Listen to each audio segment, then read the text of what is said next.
Councilman Garrett, Here. Councilman Arcamando, Here. Councilwoman Sanchez, Here. Councilwoman Mason, Here. Council President Snow. Here, also in attendance are Mayor White, Mr. Scatino, Township Attorney, Mr. Klein, the Township Engineer, and Mr. Holmesy, the Township Administrator. Please rise to salute the flag. I pledge allegiance to the flag of the United States of America and to the republic for which it stands, one nation, indivisible, with liberty and justice for all. Now that the notice of this meeting has been sent to all council members and to all legal newspapers in accordance with the provisions of the Open Public Meeting Act, Chapter 231, Public Law 1975. Public is hereby advised that any statements made during the meeting of the Township Council of the Township of Saddlebrook may not be privileged or protected, and that persons or entities who take issue with such comments or are offended by same may and have in the past sought legal redress through the courts. Any member of the public who addresses the council speaks for themselves and not for the council. Notice is hereby given that beginning January 1st, 2026, the complete text of all legal notices required to be published in the Township of Saddlebrook shall be obtained or viewed on the Saddlebrook website, saddlebrooknj.us. In addition, the New Jersey Secretary of State will be establishing a legal notice hyperlink page, allowing members of the public to find hyperlinks for every municipality. On or about March 1st, a hyperlink to the Secretary of State's webpage will be published on the municipal webpage as soon as same is available. Entertain a motion to open the meeting to the public. Motion. Second. Mr. Derrick, and second by Mr. Accomando. All in favor? Aye. No objections. The meeting is now open to the public. Anyone wants to address the council? And the mayor, please come forward. Good evening, everybody. First, I want to start off that, I don't know if you guys are aware of Our Town newspaper. It's published in Maywood, and he covers Maywood, Rochelle Park, and Saddlebrook.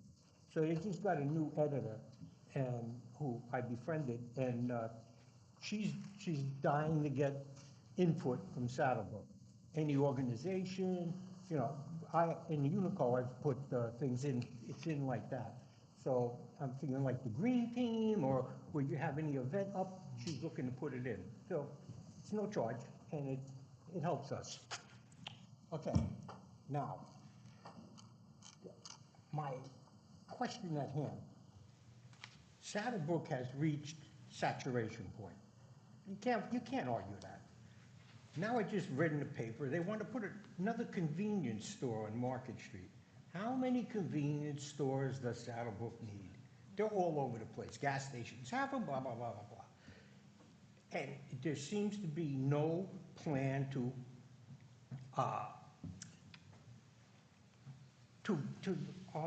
excuse me, I can't think of the word. Not restrict, but have guidelines about how many you can have. Look how many marijuana stores we wound up with. Look, you know, now we got this.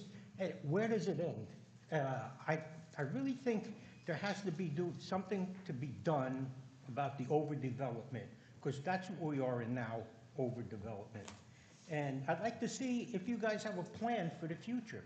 I know you all plan something in your own private lives, you know, for your retirement, for your kids' college fund, blah, blah, blah, blah. What's the plan for Saddlebrook in the future? That's what I'd like to know. You don't have to answer me tonight, but the next time I come. I just have two questions. Do you have a contact for Our Town, for anyone watching this? I will forward it on to Jim. I know we have it. I'm just saying for the people out in the public tonight. No, I don't have it. You don't have it with no. you? Yeah, but she's very, very hospital to us, you know. She wants letters you can put in, anything. And second thing, where is the convenience store located? The new one is they want to convert the gas station across from Washington School. They want to shut down the mechanic shop and put a convenience store there. Mm-hmm. That was just in the paper. And come on, we got 7-Eleven, not even a block away. You know, they'd have to go before the zoning board for that. Yeah, it says that, but I mean, it still has to be. Yeah, you still have to have some type of limitations. Thank you for your Thank time. you, John. Is there an application Yes. before? And it's before the zoning board or planning board? Zoning board. So it's a use variance. It's not permitted in that zone, so obviously, a use variance is harder to obtain than your regular bulk variance, so they'd have to have 5 affirmative votes. So that's going to be noticed, and everyone can go there and voice whatever opinion, yay or nay, and then the board will end up voting for it or against it. Anybody else?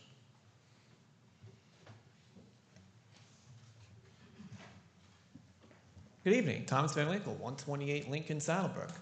I just want to first start off by talking a little bit about the 250th anniversary, because I know just hearing a lot of people asking about like what's Saddlebrook doing and yeah, all that. But I do want to share that my church, First Reformed Church of Saddlebrook, is working on planning a dedication service and a bell ringing. It would be right on the 4th of July. The service would start at 1:30 p.m. at the church. That's the plan. And then following the service at 2:50 p.m. Eastern Time, we're going to join many churches and schools and buildings with bells around the nation to ring the bell at 2:50 p.m. There's an organization, a nonprofit called National Bell Festival that's kind of orchestrating this, putting this together, telling people across the country to ring their bells all at the same time. This bell ringing was actually done by First Reformed Church 50 years ago, 1976, for the nation's bicentennial. A member by the name of Norman Nichols rang the bell along with churches around the country. So it's my hope that we get like St. Philip's, we get Sacred Heart in Rochelle Park, and hopefully the Holy Apostles Church. I'm just naming a few, the Korean Martyrs. Also, hopefully, the Board of Education building, formerly Coolidge School, still has its bell inside, so I'm hoping that we can get somebody from the school to go in there and ring the bell at that time as well. And we also want to invite everybody to come to the service. It's going to be a beautiful, meaningful worship, and just give thanks to God and give thanks to our country. Okay, that's that. July 4th at 1:30. Mayor's Youth Group. We participated with the Green Team on the Earth Day cleanup at Tricentennial Park. That was held on May 2nd. The youth group is going to march in the Memorial Day parade. One of the parents is gracious enough to use their truck, and we're going to decorate it, make it look nice, and they're going to be all in the parade. So we're praying and praying every day that the rain holds up and that the pouring rain is over within the morning, and that we have a meaningful parade. So that's that. Community partnership. Just want to also quickly mention that we're having the Sensory Friendly Craft Night next Wednesday, May 27th. It's from 6 to 8 p.m. in the multi-purpose room in the rec center. And it's sensory friendly because the rec center is going to be closed that night. There's going to be no noise. It's going to be nice and quiet. So it's for all people who have sensory issues. It's just going to be a great night for everybody to come out. We have 30 people registered for the event. We closed the registration. The registration is now closed. We limited the registration to 30 people, and we got 30 people. We have plenty of volunteers expected to be on hand helping out. So I just want to thank everybody who's really helped make that all possible. With that said, thank you very much. Thank you very much, and that bell ringing is a very cool idea. So that's going to sound great. And just make sure, since we're going to have another televised meeting before the July 4th, just make sure, if you can, come back. I mean, you're here every meeting, but just make sure that you mention it again. Okay. Sir. Jerry Taylor, 318 Sheppes. Just 2 updates, if we could. You don't have to answer now.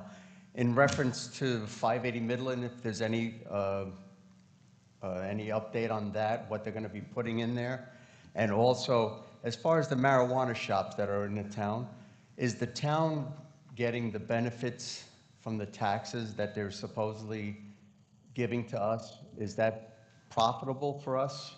If we could just find out about that, some kind of an update, because we hear, all these shops are opening up, but we don't hear the part about the money coming into the town as it was presented when it first was done.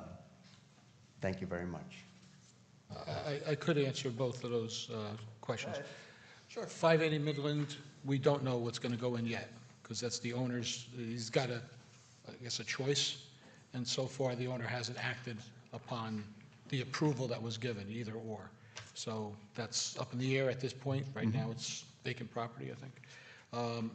And the second thing is, yes, we are getting revenue from any marijuana shop that's opened. I think we've had one that's been opened.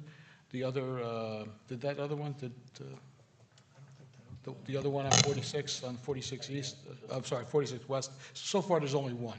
But we have been getting the, I think it's 2% of their revenue. Now, there a second one on 46? Not Hasn't- not the pool place, but up further up the Right, road? by Sammy's Rims, it hasn't opened yet. It hasn't formally opened yet. They went through the process, but I believe. So the only one we have open right now is just the one on Staples. the old pool?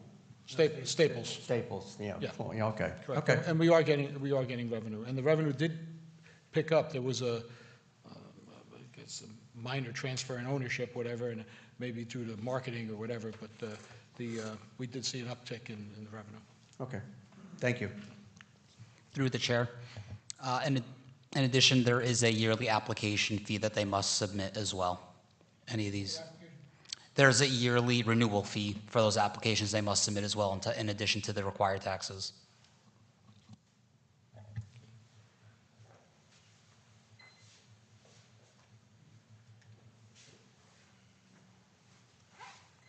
Good evening, Al Mangini, 260 South Lanza Court. First, I'd like to thank Mayor White for setting up a meeting after the March council meeting so I could meet with Chief Zatola and Lieutenant Buchek in regards to Walmart. I did appreciate him taking the time to do that out of his schedule. Basically, I think it was a fairly productive meeting, and I think after talking to Lieutenant Buchek, that kind of basically told me that not to stop complaining, which I hate to do, but I haven't. As a matter of fact, the book I keep here is by my nightstand. So I will tell you, in the month of April, I called the police department 5 times because of noise after 10 o'clock at Walmart. When I left here at the March meeting, I kind of asked Mr. Simaluka if he had any updates on the status over there, if anything was going to be done. But I do have some questions. I know a while ago we submitted at a meeting that we would like to see fines, punitive fines against Walmart when they do violate that, every time the police have to come over. But I don't think that was ever instituted at all. So I'd like to know the status on that. And I think the situation over there, once they open up the new part of their store over there where Maldell's used to be, is probably just going to be more compounding as far as truck traffic, because they probably have another 2 to 3 loading docks going in. The construction noise is one thing. I mean, they're not doing anything out of the ordinary, except for one morning I had to call the building inspector because of what they were doing. But other than that, you know, they keep it pretty much under the hours of construction. The other thing, you know, it's to the point where it's not just trucks idling, okay? I think everybody needs to have an understanding. What's just as irritating is after the trucks leave is when you have people that work inside Walmart that go out with pallet jacks into a trailer and they start unloading at 11 and 11:30 at night. That noise is just as bad as a tractor trailer idling there. So I would like to know, you know, what's going to go on coming up in the near future when they expand. Because I think, you know, it's like a sequel. You know, the sequels are always worse than the original movie. And I think it's just going to get worse. So if you have any updates you could share, I'd appreciate that. With the exception of Godfather 2, which was better than The Godfather. I'll defer to the mayor. He's more in tune with exactly what's been going on. I believe he was part of the meeting with the Walmart people. Well, I was aware of the meeting, and I helped set it up, but we do have Lieutenant Buchek here. I mean, I don't want to put him on the spot, but I'm going to, because he's from the police department. I think he's well aware of everything going on there. So I don't know if, Mark, you want to come up and just give an update?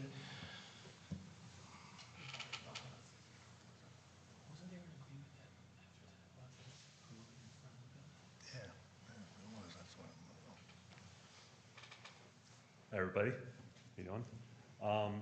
So Captain Califano actually ended up after that meeting, met with the security from Walmart, and they advised that they always have someone on staff in the parking lot, and they were made aware of the issues, and they were to report to us if there were going to be any issues ongoing, so that we can try to address them as they come up. And as I told you in the meeting, the best way for us to know what's happening and be able to maintain it is for you to continue the call.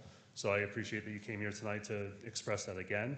I would say that when I go back now tomorrow, I'd like to review the activity from the last month or so, because you said you've been calling, right? Yes. And see where we're at, and then I would seek the administrative approval at that point to, if necessary, take action regarding the noise ordinance, but that would again have to be reviewed above me. But for the time being, I'm happy to collect the information from you, and if we have to meet again, or if I have to give you a call at some point, we can kind of discuss what we could do going forward. I'm sure that's not the answer that you want right now, because I don't have the answer prepared for you, but I'm more than happy to take the information from you at the moment and see what we could do for you going forward, because I do understand your concern. Okay? Lieutenant, just through the chair, just so you know, the ordinance that we wrote regarding noise allows the police to write the summons. Doesn't have to be the resident. Yes, no, I understand that. Oh, okay. When I said administrative approval, that is something that we would put up through our chain of command. That's not something that we necessarily anticipate an officer responding to the incident to write the ordinance right there on the spot. That's something that would be reviewed at a higher level. So generally, we would be taking in the information, and if something becomes a consistent concern, which this appears to be, then we would take that action on the next level. Do you know are we notifying Walmart when there is a complaint? Like Mr. Mangini said, the pallet jack, I mean, that to me is 11 o'clock unloading. I know it's inside the building, but still, if it's that loud and it's disturbing. My understanding was I was not part of the meeting with Walmart, so I'm not exactly sure who was met with at that time. But I do know from speaking with Captain Califano that he did meet with the security manager and speak about the security in the parking lot that is done regularly. They have someone 24/7 there in a personal vehicle, an apparent personal vehicle, so it's not something that you would immediately see when you enter the parking lot. But our understanding was that they monitor the parking lot, and that is their purpose for being there. So if they see anything going on like that, they're to be reporting it to us. So that did go above my level, that meeting. That's not something. To me, I mean, I would be in favor of issue the summonses and let it go to court and let the judge decide what's, you know, what the, if it is in violation, and, I mean, you know, and then at least give them a warning. You know what I mean? I think, because unless the management of Walmart knows, nothing's going to be done. You know, I know the security's there, but that security's for the whole mall. It's not just for Walmart. So, you know, is that message getting to Walmart? That's the question, really. Yeah, no, And I think if you write the summons, they have to. message. I believe it's a mandatory court appearance. Yeah, no, I completely understand, and I can relay that information back up to Yeah. the The other PD. thing, the way that the ordinance is written, it's almost impossible to refute the police officer's testimony, because the police officer just has to be at a certain location from I forget exactly, you know, whether it's the next door neighbors, whatever, and if you can hear it from that distance, it's a violation. So how is somebody going to refute that unless they're standing next to you and say, oh, I don't hear anything?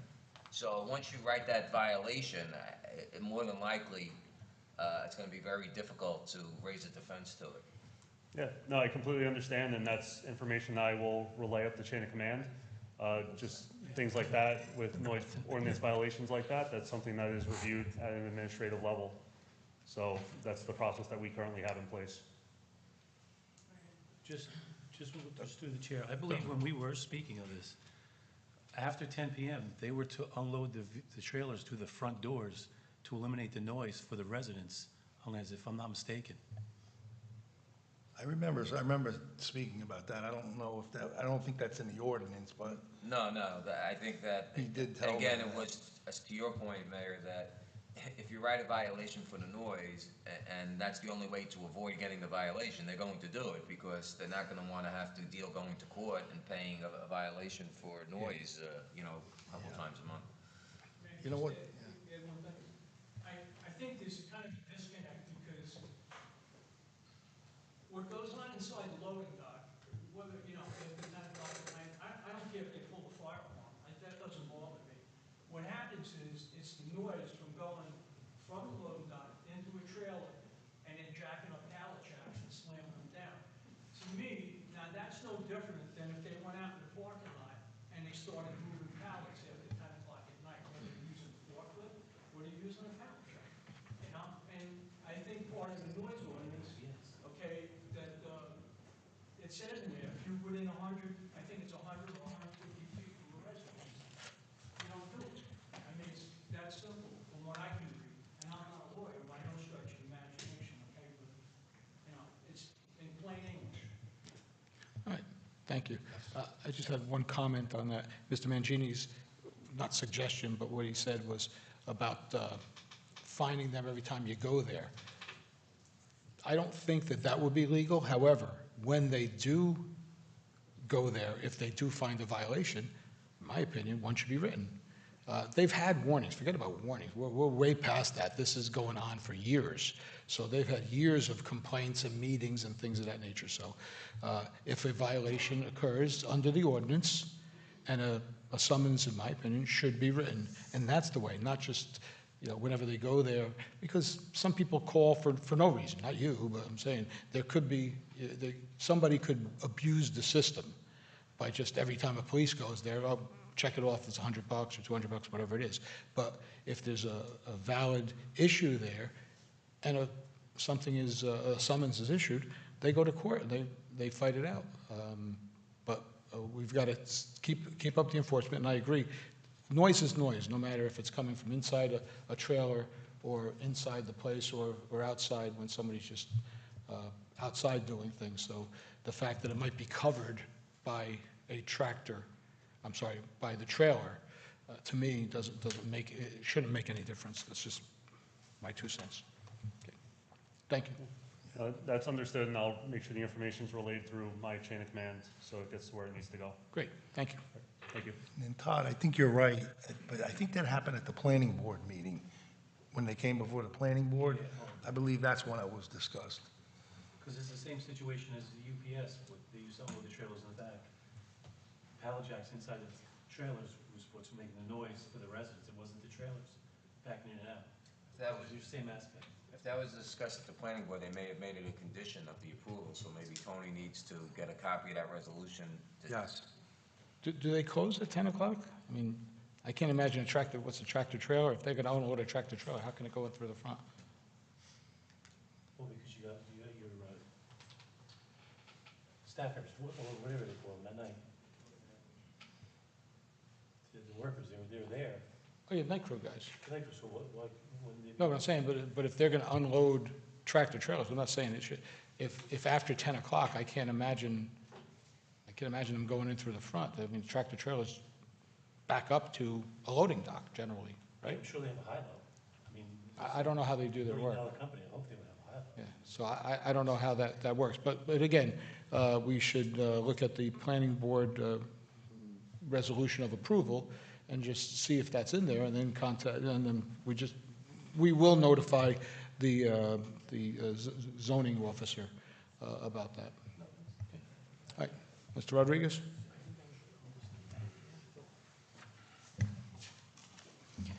Omar Rodriguez, Saddlebrook, candidate for mayor. I just want to give you a heads up what's going on up there. It's a company installing lights. It's raining. God forbid that they don't fall off. They don't have protective gear. Up and down the ladder. Cross your fingers there. Mayor, last month, I challenged you to 5 healthy debates of an hour each. Bob Kugler and I haven't heard back from you.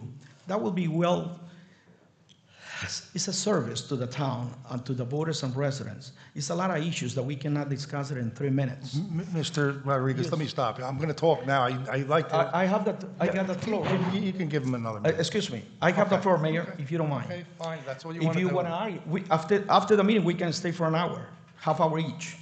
All we need to discuss is just the issues. At the end of the day, we're not enemies. We're neighbors. We just got differences of opinion. You are for more taxes, less services. I am for less taxes and more services. And I can prove it to you in a debate. So that's what it will be important for us to manage a healthy debate with no attacks. Actually, if I get elected mayor, my first day in office, I will eliminate the water service fee charge because that's a new way of taxation and having been no explanation how those monies are being used. In this year, the budget just got introduced with a 10% increase. You guys take $3 million from the surplus. There was a charge from the sewer, $350,000.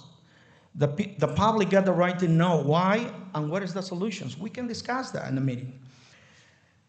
Then, more important, another topic, I told you to choose 5 topics, but one of the topics that should be on the table should be development, overdevelopment, and low-income housing. A lot of people don't know where Russell Lane is. How many units are being built there? 50, 60 units?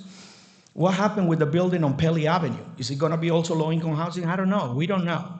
But at the last meeting, the pay attorney seems like he was defending the developer that is building on Market Street instead of defending the taxpayers. He made a big explanation and it made me seem like something is wrong with the picture. So I went up and looked at the numbers, and we sold 1.5 acres for $1.6 million with 60 units approved. At home, please divide. $1.6 million between by 60 is $26,000, and they saying that it's not that the traffic that they're going to bring is going to alleviate the traffic on Market Street. It's on the record. I didn't make it. That there's going to be no more school kids. That is going to be no much traffic Mr. Rodriguez, because they're finish going to up. stay home. Finish up, please. How do they know that? Thank you very much. Okay. Thank you very much. Just through the chair, I just want to address the other items I may, no. What I was going to say,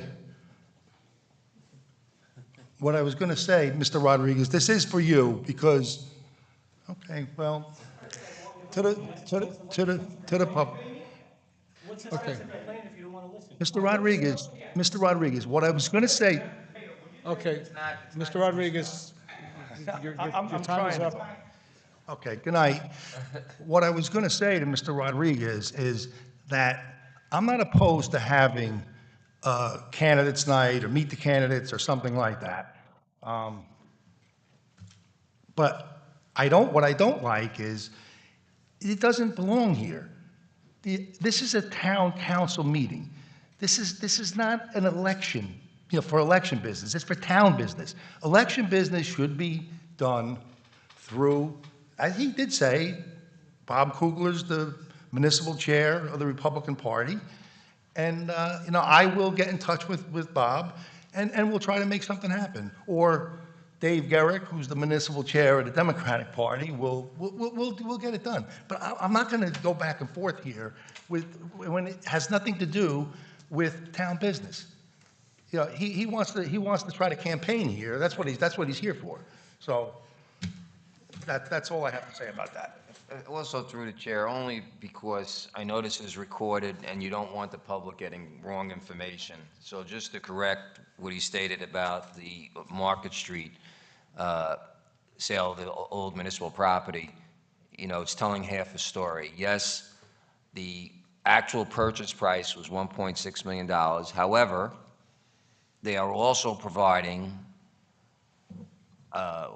forever 40 underground secure parking spaces for the police department, which the cost of construction is estimated between $1 million and $1.2 million. So when you talk about what the township receive, you have to factor that in as well. And then, of course, the fact that forever, the town doesn't have to pay for any maintenance of those 40 parking spaces or pay any rent for them. So that was also included. Also, what was included is the triangle part of the property is going to be dedicated to open space. So that's also was part of the compensation that was paid for the redevelopment of that site.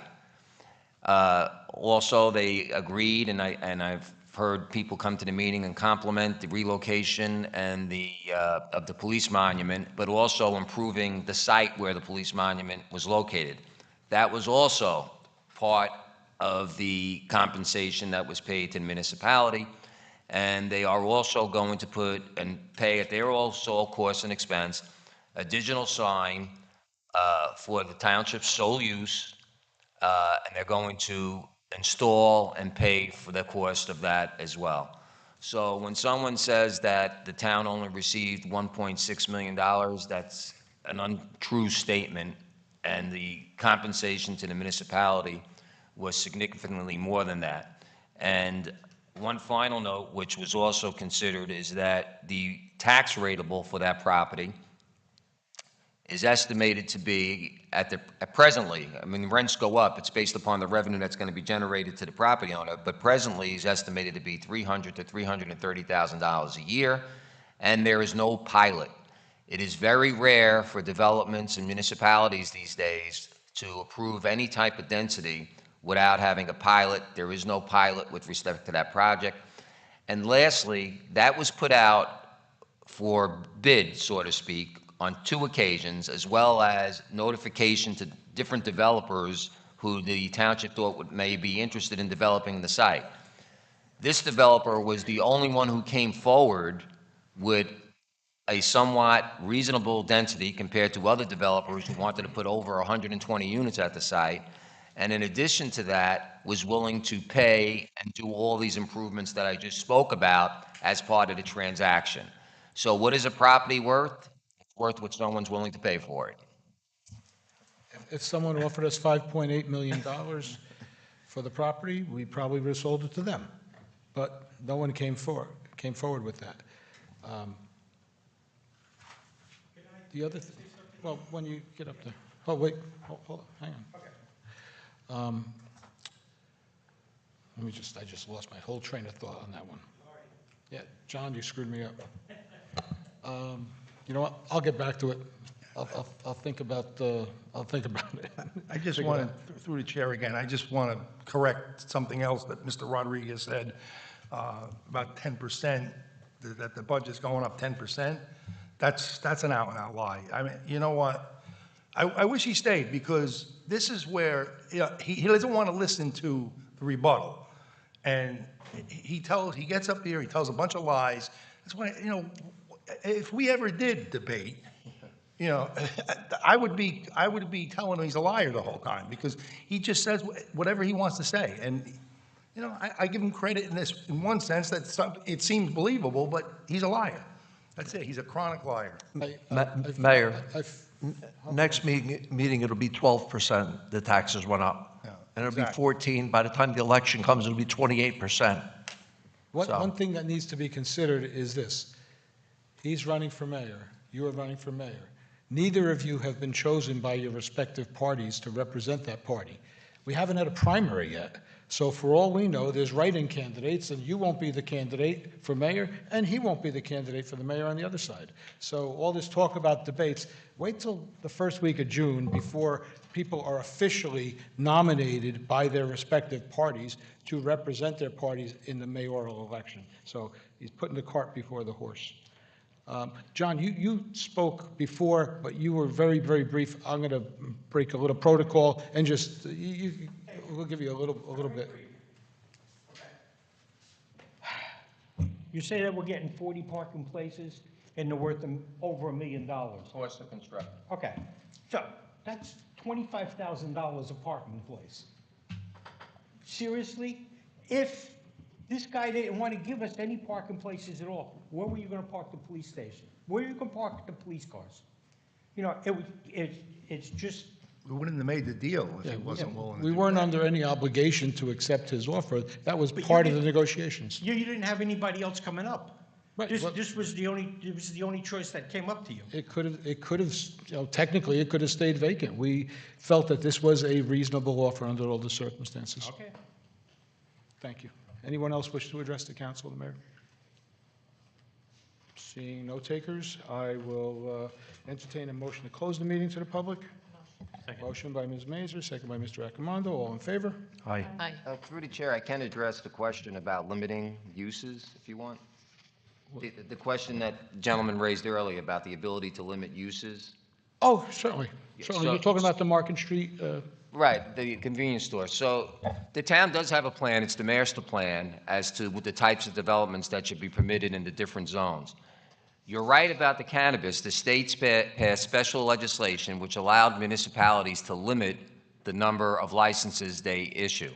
But with respect to other types of businesses, the municipal land use law, which controls zoning, only allows a town to determine the type of use. You can't limit the number of the uses. So, for example, if you have a retail zone, which this community does, you can limit it to retail, but you can't say, if someone wants to put 6 clothing stores on the same block, you can't say, no, we only want 3. The law doesn't allow you to do that. So you can't limit the number, you can limit the use. And as the council president stated, this is not the issue that you brought up, or this business, it's not a permitted use in the zone, which requires a use variance, because the master plan doesn't allow that type of use in the zone, and it's up to the zoning board to determine whether or not they're going to grant the variance. I have to say, just my own opinion, what they have in their favor is that gas stations are not considered desirable, so anytime you can eliminate a gas station, it benefits the applicant to be able to say that. But that doesn't mean they have to approve it. Oh, okay. I got it. Okay. I think what they're doing is almost like the Tiger Marts that they have. Right. They might be just adding a convenience part of that, like a lot of places have.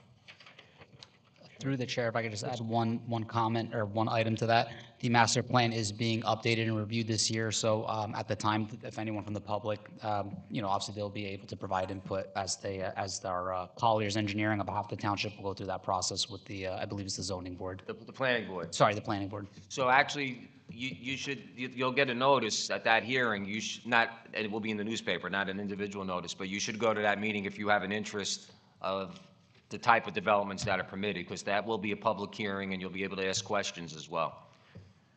And I'd just like to comment, so we had mentioned the cannabis places that are opening, or one is open, another one is open, another 2 possibly are opening. What we heard for months upon months was that this cannabis shop in the old Staples was going to be the bane of Saddlebrook. It was going to be foul-smelling. Our children are going to walk past it, even though it's off of 46. They would somehow walk past it and be inundated with vapors, and they would get high. There was going to be amazing amount of traffic coming in and out of that facility, that there was going to, besides the smoke, there was going to be plenty of violent crime or crime, that the police were going to be called there all of the time. And I know I'm putting Lieutenant Buchek on the spot, but has there been any increase in crime after the opening of the cannabis shop? Nothing? I mean, there's always going to be some complaints, but, it certainly was brought out that this place was Saddlebrook was going to hell in a handbasket because there was going to be a cannabis shop. It just didn't turn out that way.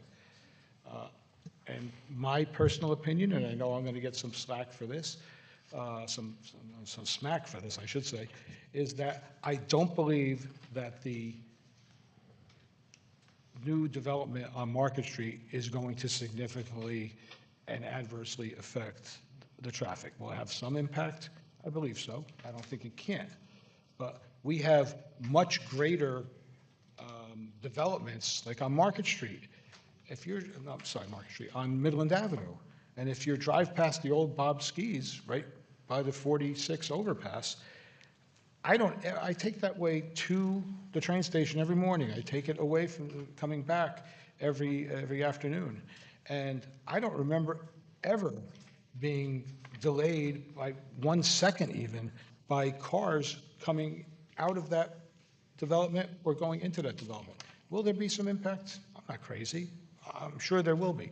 But I think, just like the cannabis, I think there's an initial overreaction to change and new development. Would we like our entire town to be covered in green fields? I hear people all the time, in the old days. Well, it's not the old days. I mean, every town is like this. We're not immune to progress, and sometimes progress doesn't look pretty.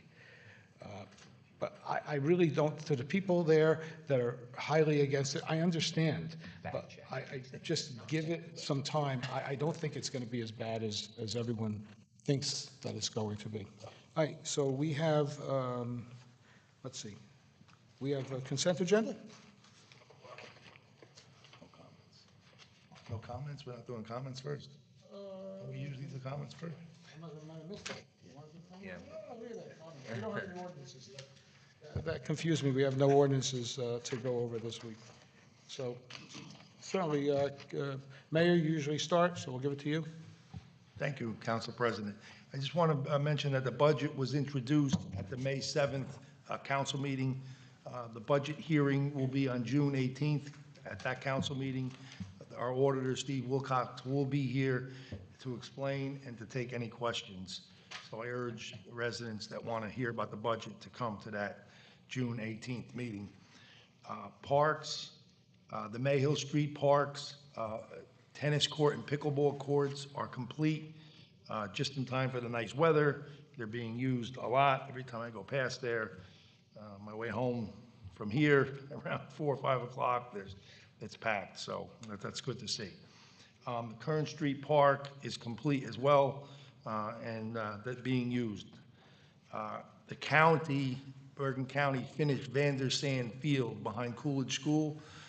They did the infield in artificial turf, and the outfield was natural sod, grass. The high school baseball team played their first game on the field. The first game ever to be played was on Saturday, May the 9th. And they won the game too, so. Construction is in progress for the splash pad at Veterans Field. Councilwoman Sanchez is going to give an update during her comments with assistance from our town engineer. A grant award, the Green Team received $2,000 from Sustainable New Jersey grant by the Public Service Gas and Electric Foundation.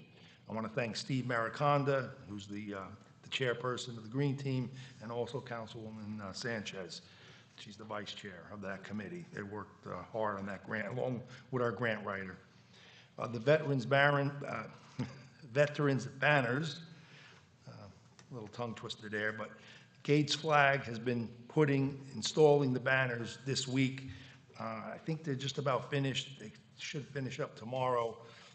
With this year's sponsorships, we now have over 200 banners. And we have Mike Nahay from the American Legion in the audience. And if it's okay, I'd like him, not now, but to come up maybe when we open it up to the public again. I know it's agenda items only, but I am bringing it up here. It's a light meeting.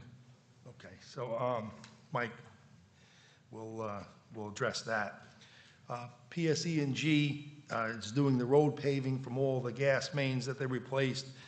It's ongoing. They finished the north end.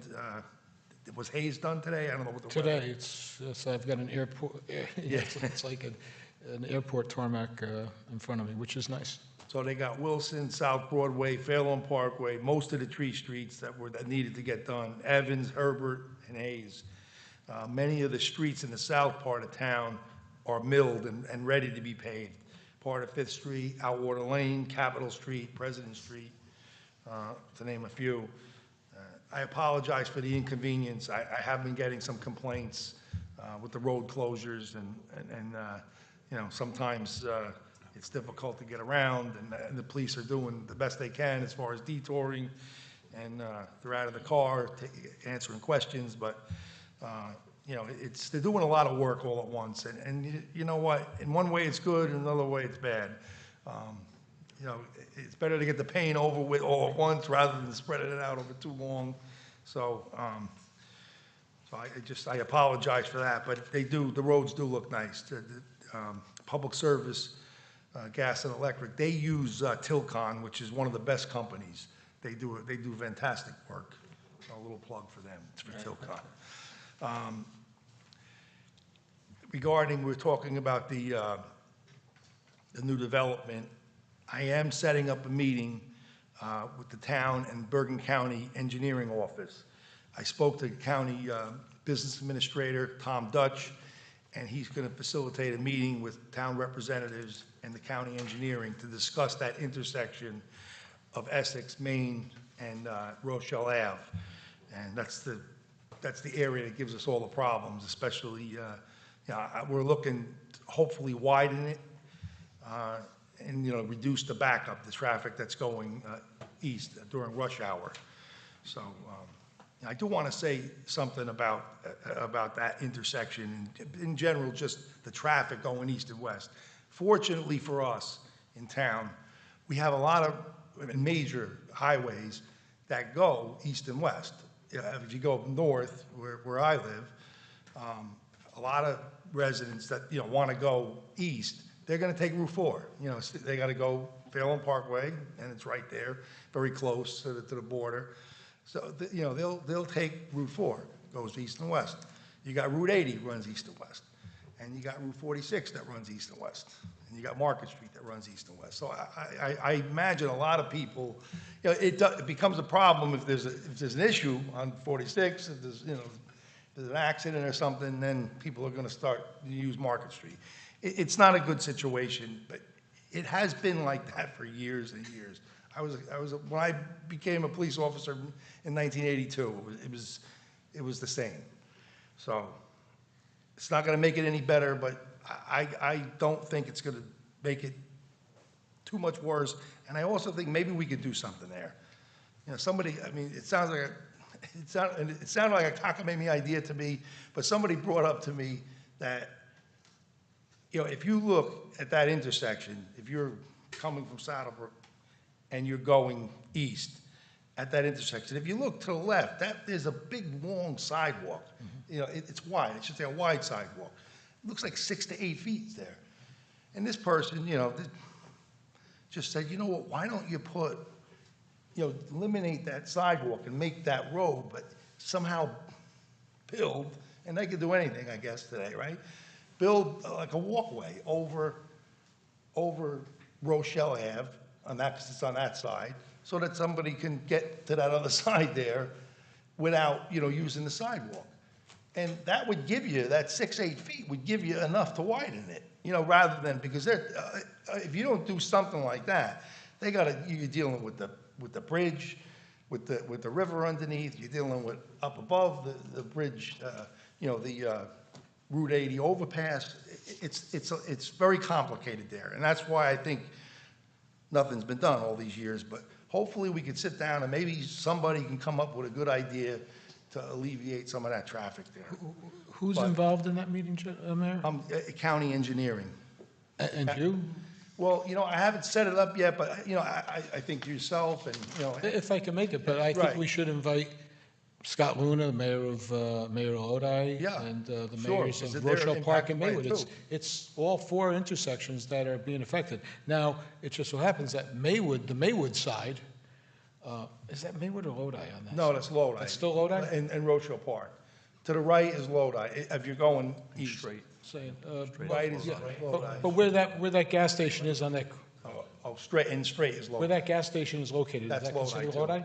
That's Lodi. Okay, so you need, Scott would be, Yeah, but on going west into Rochelle Avenue or Market, on the west side of that road going west, is that, I think that might be Maywood.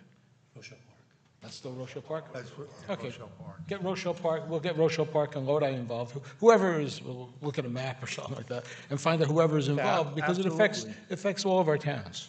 I just wanted to speak to them to say, look, it's, you know, it's an issue, and it's been a long time. Let's, you know, we've talked before that, you know, we gotta meet.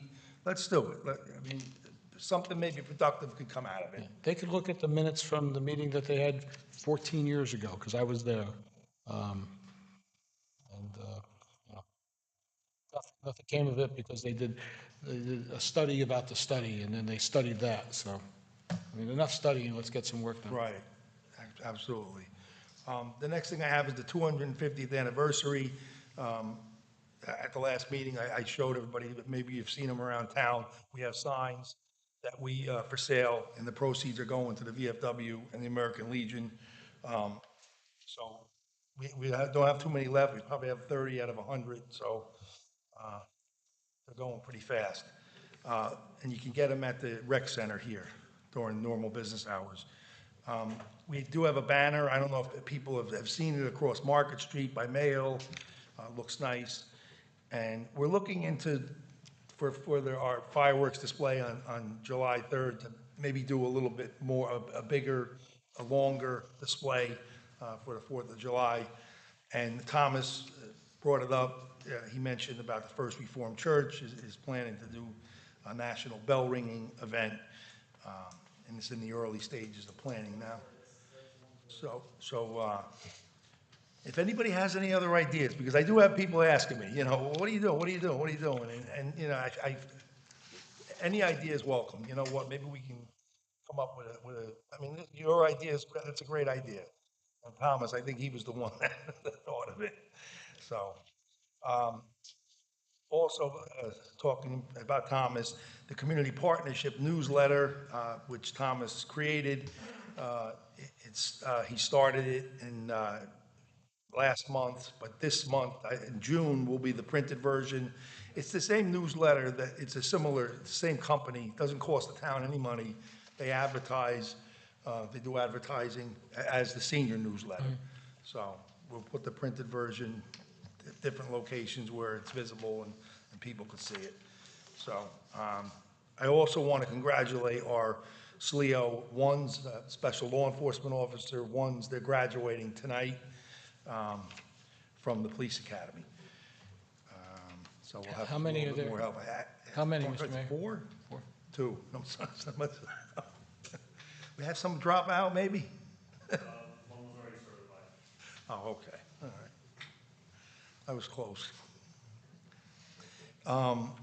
Events coming up, the VFW, or events that we had, the VFW installation dinner was Saturday, May the 9th. Mr. Sumaluka was there, and Mr. Garrick.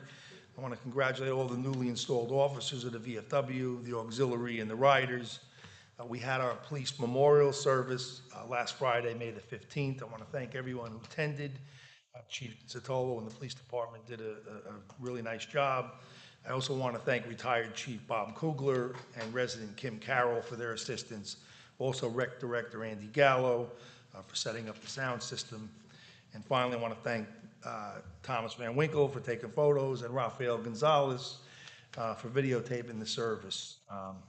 The monument was moved, as Mr. Scatino said, from where it was at the old town hall, and he did a magnificent job. It looks beautiful when you see it with the pavers. It really, it's a great job.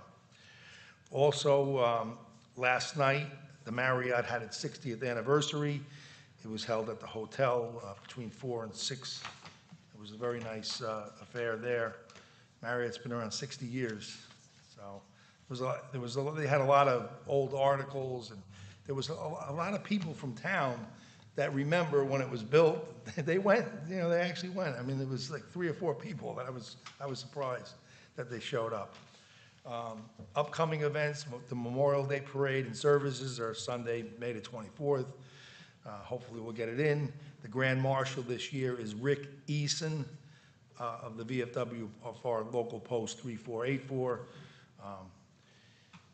VFW service on Memorial Day, Monday, May the 25th, is at 11 a.m. at the Veterans Circle there on Mayhill Street. Town Hall and DPW will be closed for Memorial Day. And lastly, I have the concert, the Benjamins, are Friday, June the 5th at 7:30 p.m. Here in the parking lot. It's just to be a good show. I hear they're a very popular band. Thank you. Mr. Accomando?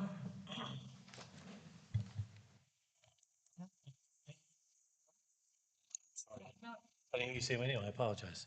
Well, we've been hearing for the past, I don't know, 2-3 months about the water bill that the town is profiting from, and not the water bill, but the water fee the town is profiting from, and apparently put in our pockets. But what people don't understand, it's for infrastructure, it's for overtime, it's for costs of the materials, and we all know no pipe breaks during regular hours. It's always on overtime hours. So for 25, there were six, just make sure I do this right, six water main breaks that were repaired by the town. Just the overtime, not counting regular pay, was over 24,000. We had 6 more repairs that a private contractor did, which was 63,000. That's not including materials. That's just the overage pay, not regular pay. That was just for 25. 26, so, and materials were roughly 27,000. So that puts us over the apparent $100,000 that the town is profiting from for the fees in water. So that does help with taxes, that helps with fees, that helps with overage and outside vendors. As far as 26 goes, we have 5 emergency repairs so far, 3 repairs by DPW, 2 by a private contractor, which was, the DPW cost so far was 16,000, private contractor was a little over 21,000, and materials so far around 10,000. We're only just a little over a quarter of the year, and we already met half the cost. So to say that we're profiting from $100,000 is what was brought up in fees, water fees, to help the infrastructure and overtime costs and outside vendor costs. It's got to get paid regardless. So it's either a $20 fee a month or whatever the fee is, or we pay the big bill at the end of the year. Either way, it's got to get paid. So, but to say that we're profiting from it, again, it's a lie. We're not profiting from it. My pockets aren't any bigger. Nobody else's pockets are getting any bigger up here. So that's just all I want to say on that. It is, our infrastructure is very old, so a lot of repairs are going to start happening soon. And There was another one today. so I don't have that one, so I don't know what the cost was for that. So before you start pointing fingers and people start pointing fingers and saying how we're stealing and we're profiting, we're not profiting from nothing. So I just wanted to put that out there. And I think that was all I had to say as of right now. Ms. Mason. I have really no comments right now. I just want to bring up something that was mentioned here tonight by one of the speakers, and it was services. The library is running tremendous programs. That's improved so much over the last few years. Recreation, our parks are looking incredible. Seniors, we just instituted a lunch program for senior citizens in the town. Our DPW does an outstanding job. I don't even have to mention our first responders, the fire department, the ambulance corps, our police department, which leads me to going online and seeing the price of houses here in Saddlebrook and thinking houses a few years ago that were here are now here. People want to come into this town. I get calls all the time, do you want to sell your house? And I'm sure many of you get the same calls. So we're doing a lot of good things here. Can we do things better? Absolutely. And we're here to listen. We're here to try to make the town better. Are there some improvements that can be made? Certainly. Everybody has those. But we have a great town here. The prices of homes reflect that. Knockdowns are $525,000 for a knockdown. People are investing in the town. Drive down any streets here. People are putting money into their homes. People are adding levels to their homes because they believe in the town and they like the town, they love the town. So I think there's a lot of wonderful things happening here, right? On a different note, looking forward to seeing everybody at the Memorial Day Parade. All right? Be well, everyone. Thank you. Thank you, Mr. Garrick. Ms. Sanchez? Okay, so I just wanted to say that this week is EMS week. It's May 17th to the 23rd. So I just wanted to take a minute to thank all the EMTs, paramedics, first responders, and really all the emergency medical personnel out there. Thank you for your service. And I know that the mayor mentioned the splash pad. If you've construction has started. If you've been to Veterans Field, you could see that the house has been taken down. I'm just going to ask that the township engineer speak more on the specifics of the splash pad. Or after you're done? Oh, no, that's basically it. Bob, could you give us an update on how, when, where, and why of the splash pad? So as mentioned, the house is down, the contractor's starting to form out the pad itself. I did bring with me some renderings, if anybody wants to see. These were passed out before. I can pass out a few of these. You can get an idea of what it'll look like.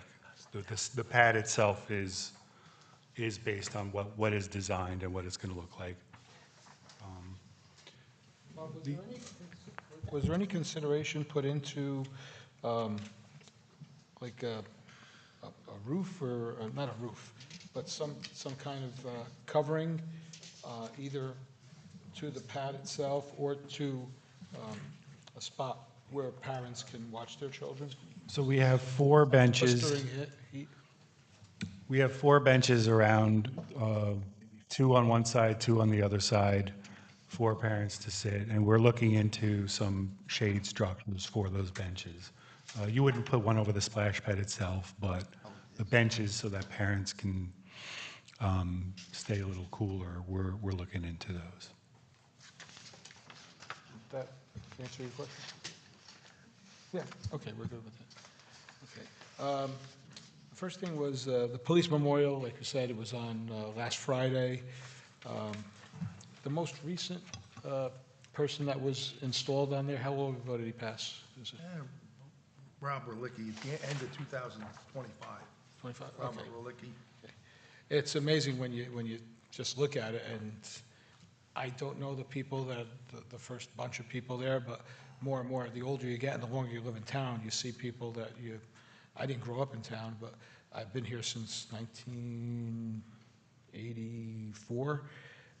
So more than 40 years, and when you get to know these people and you see their names on the memorial, it's quite sad, and it's quite inspiring also that the town did this years and years ago, and Bob Kugler did a good job of explaining how the memorial came about, who was instrumental in doing it, and how they've kept it up all these years. So kudos to them.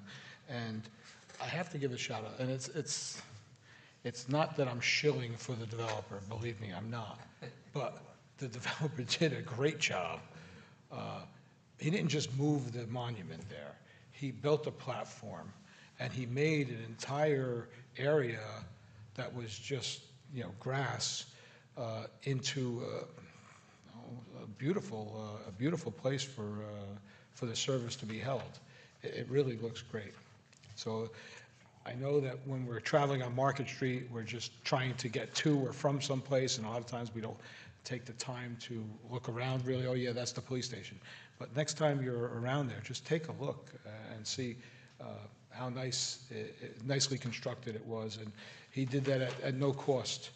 I think the only thing he had to do was just move it. And he said, no, let me raise it up a little bit. Let me put in lights. And you know what? We're not going to take, let me put in some more pavers, all at its own cost. So a big thanks to him. It did come out very, very nice. The memorial services, I think the mayor had mentioned, 9 o'clock is going to be the American Legion Memorial. That's at Welcome Road. 10 o'clock is the fire department, which is held at the intersection of Cambridge and Saddle River Road. 11 o'clock is the ambulance corps, which is right here. 12 o'clock is the township's own, and 1 o'clock is the Korean the Korean Memorial, which is on Skillman and Weller and Fairlawn Parkway, and then the parade begins shortly thereafter. We did ask questions, but people were saying, if it rains, is the parade going on? Yes, it is.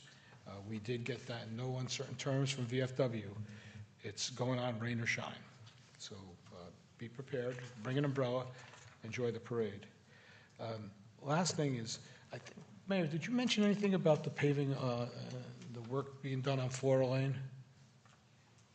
No. Okay, so this is another doom and gloom. The world is falling, the sky is falling, the world is ending, that they were doing work on Flora Lane, and as we know, Flora Lane has a long school. And it was the hit of the internet, how we're horrible people because how can we do this during school? Well, I'm going to defer to Jimmy about the effort that was made between the township, the Board of Ed, in conjunction with PSE&G, to try and make this as seamless as possible. Now, we have to remember, a lot of people say, well, why can't they do it in August and July? Because, you know what, they're not working there in July and August. They're working now in town. They don't just go to Hayworth and start doing work there and they say, oh, we got to go back to Saddlebrook.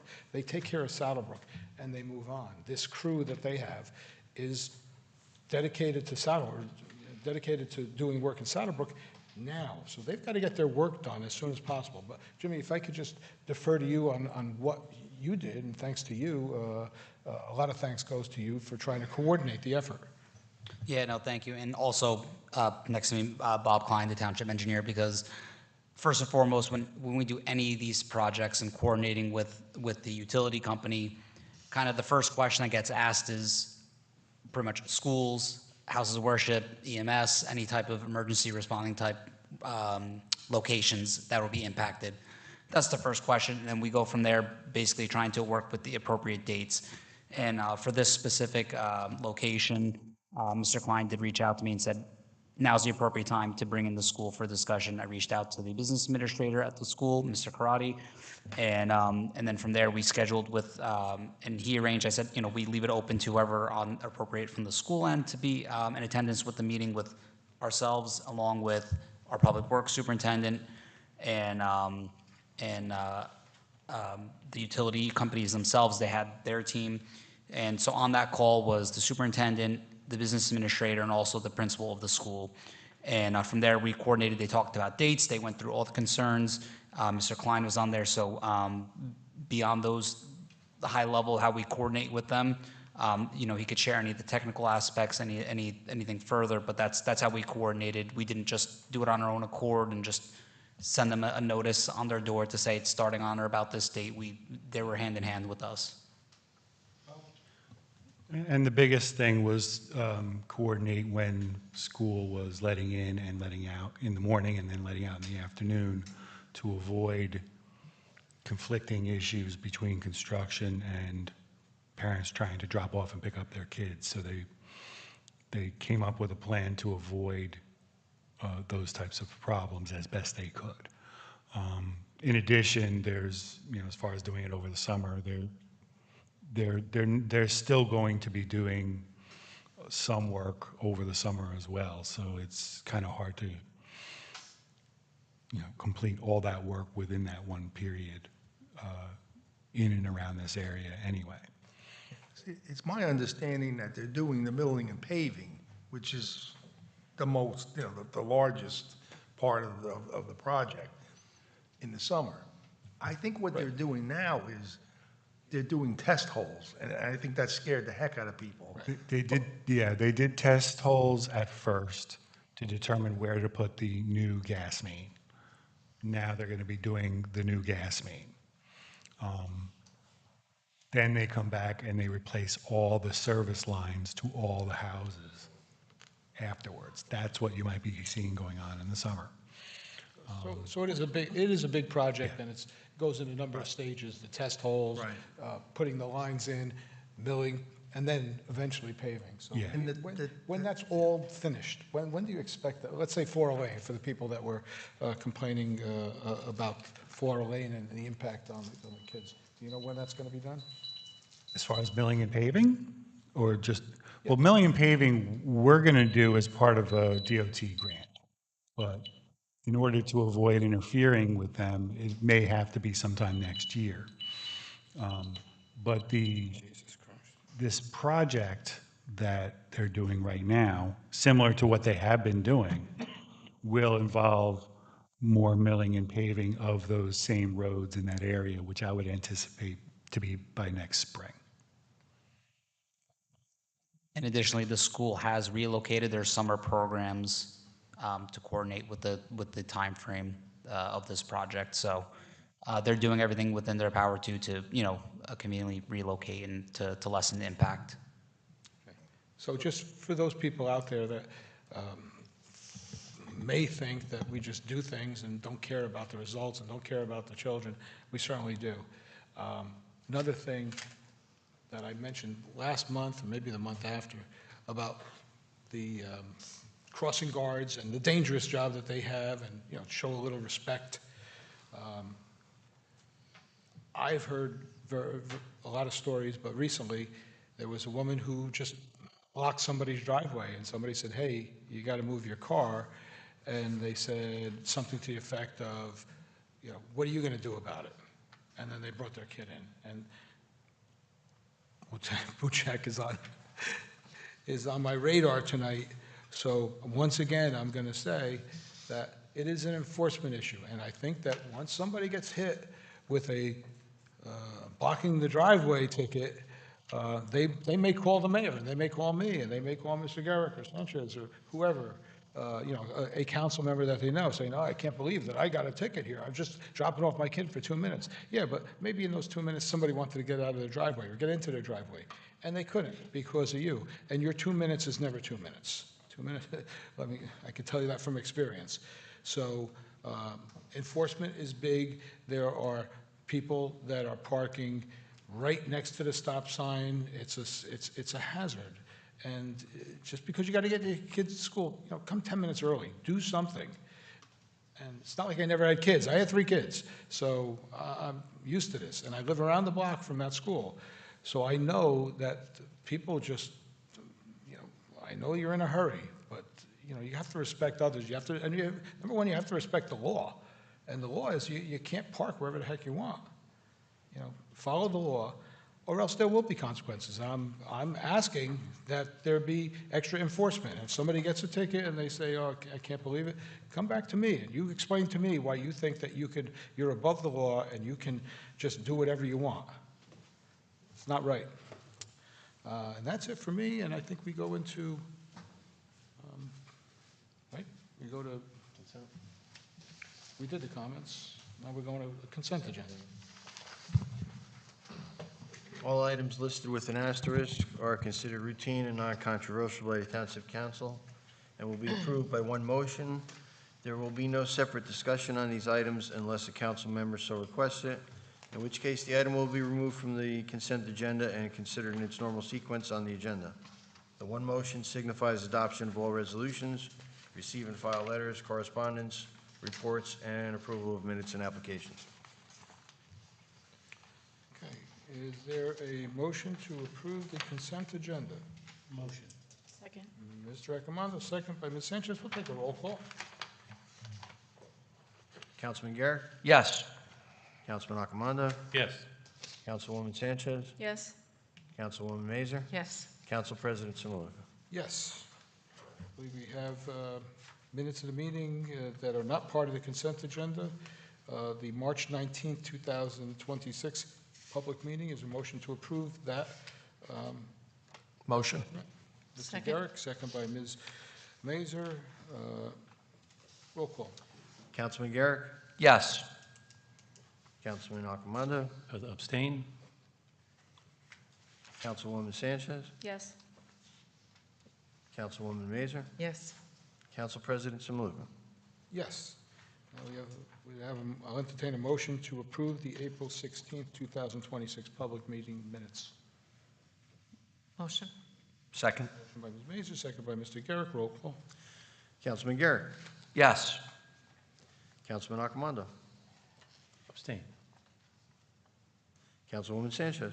Yes. Councilwoman Mazur. Yes. Council President Simuluka. Yes. And lastly, we'll entertain a motion to approve the resolution authorizing the payment of bills. Motion? Motion, Mr. Garrick. Second. Second, Ms. Sanchez. You beat your Todd. Roll call, please. Councilman Garrett. Yes. Councilman Arcamando. Yes. I should have said, Councilwoman Mazur is recusing herself from participating in this vote. Councilwoman Sanchez. Yes. And Council President Simuluka. Yes. Old business or new business that we have not discussed as of yet? Anyone have anything? Because that kind of goes, comments are after reopening the minutes to the meeting to the public. Anybody with old business, new business that we haven't spoken about yet? Anything? Okay. Entertain a motion to open the meeting to the public for agenda items only. Motion. Second. Motion by Ms. Mazur, second by Mr. Arcamando. All in favor? Aye. Aye. Aye. No objections. Meeting is now open to the public and for agenda items. This is the trifecta for Mr. Manzo here tonight. I just want to clarify when I said that, the saturation point in the town. All right, let me just speak on something I'm very familiar with, is the sewers, all right?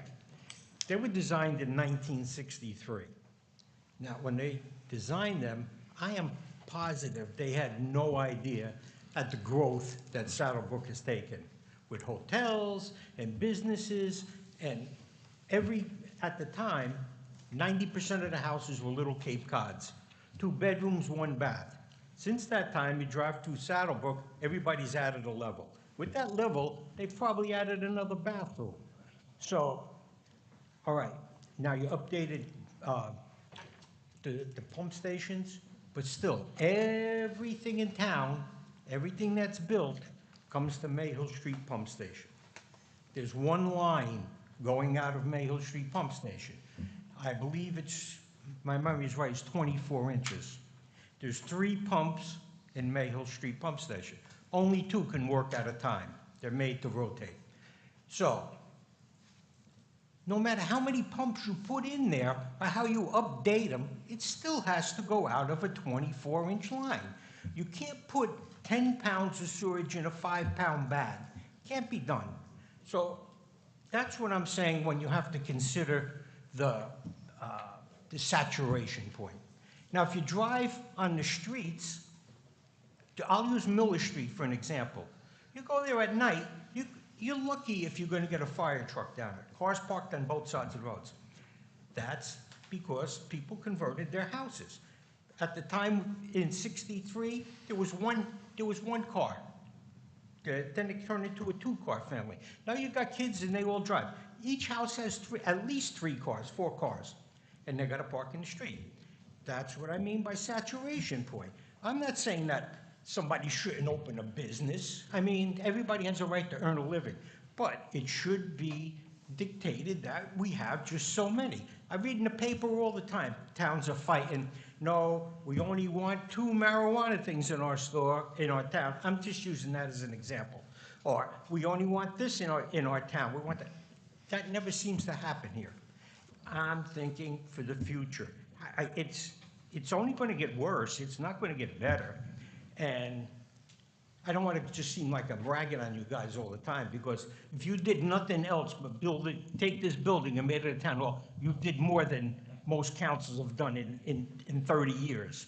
So I see you do a lot. You're replacing water mains on the other side of town, preventive maintenance, perfect. But still, there's a saturation point, and you have to deal with that. Thank you. Thank you. That was awesome timing on your part. Okay. Mr. Nahay?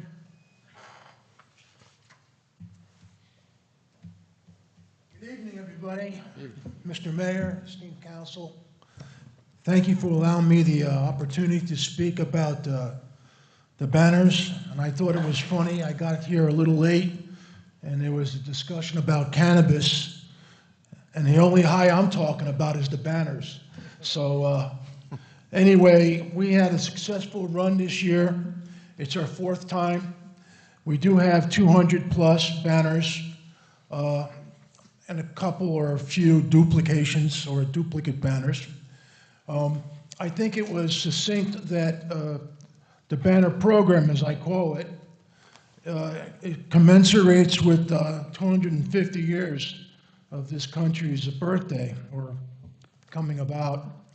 And what's cool about it, to my thinking, is all the veterans that have gone up, and I may have repeat myself, but they're all from humble blue-collar stock for the most part, and they represent the town and the essence of Saddlebrook.